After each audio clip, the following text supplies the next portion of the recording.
Hey, I was wondering. I was just thinking about when I started wearing shoes in the house. It's not something that I like to do. It's not something that I did when I was younger. As a matter of fact, when I really think about it, I never started wearing house shoes until I was way into my 30s. I remember my mother as a teenager, and even when I was living at home and I left home when I was kind of late. But she was constantly into me about wearing shoes in the house. And the only time I probably honestly put on shoes, and that was only sometimes, was when I went outside. And even then, it never really mattered to me that I didn't have on shoes. I just liked walking barefoot.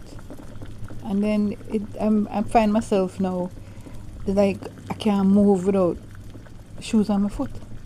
Or even I even started wearing socks as well because sometimes we can't bother the shoes, and I just slip on a pair of socks. You ever know how dirty the floor is when you wear socks and walk up and down? Well, that is when you realize how dirty floor is.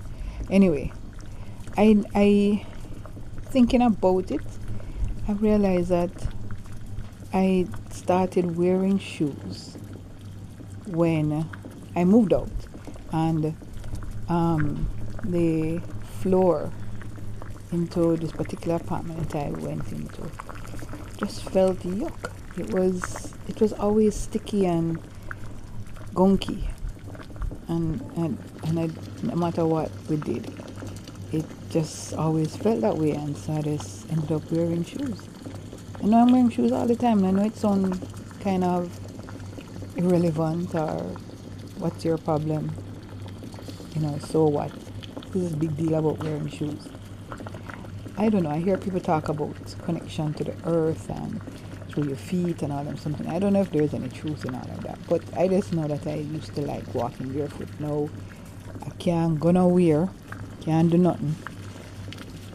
Coming out of my bed, getting up to walk to the kitchen, going to answer the door. I have to put on my shoes. I have to stop, take a couple seconds, and put on my shoes. And that's just so weird. You find that weird? And I was just wondering. Anyway, that's my wonder for today.